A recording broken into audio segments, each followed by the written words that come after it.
Oke, kita akan bahas materi mengenai Perang Banjar yang berlangsung antara tahun 1859 sampai dengan tahun 1905. Perang Banjar nanti terjadi di Kalimantan bagian selatan, tepatnya di Kerajaan Banjar.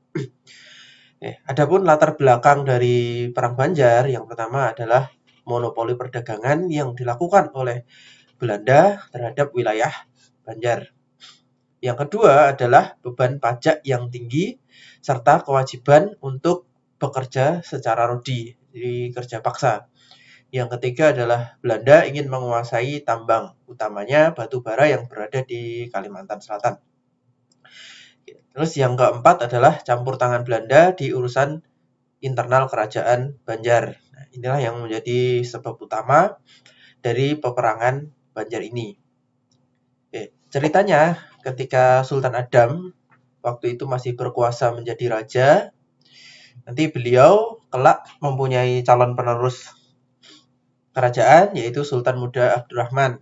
Nah, tetapi Sultan Muda Abdurrahman belum sempat naik tahta, beliau sudah meninggal. Sehingga nanti yang menjadi raja tetap Sultan Adam.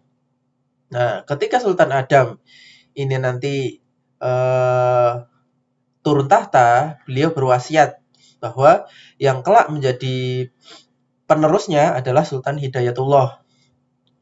Nah, tetapi nanti Belanda melakukan campur tangan di sini. Belanda mendukung Pangeran Tamjidillah, sedangkan Sultan Adam berwasiat bahwa yang menjadi raja adalah Sultan Hidayatullah.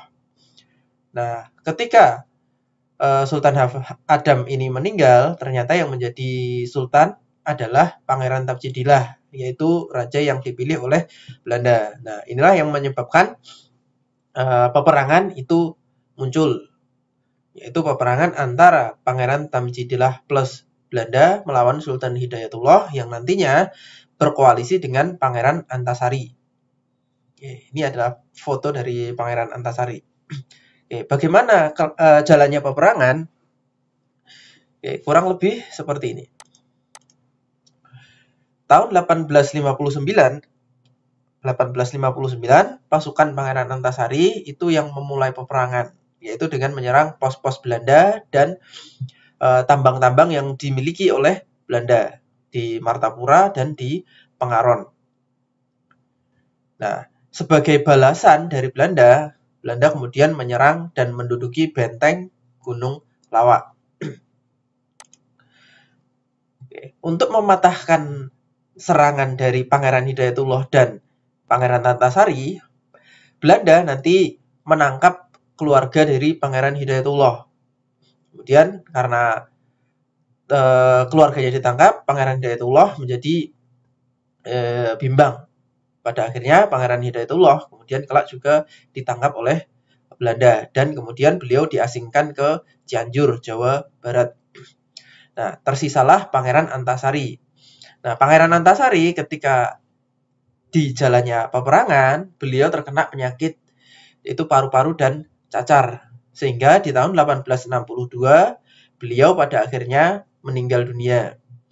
Nah, di tahun 1862 Pangeran Antasari meninggal, tetapi peperangan belum selesai. Peperangan nanti dilanjutkan oleh putra beliau yaitu Muhammad Seman dan para pengikutnya sampai dengan tahun 1905. Nah, di tahun 1905 peperangan ini benar-benar baru selesai.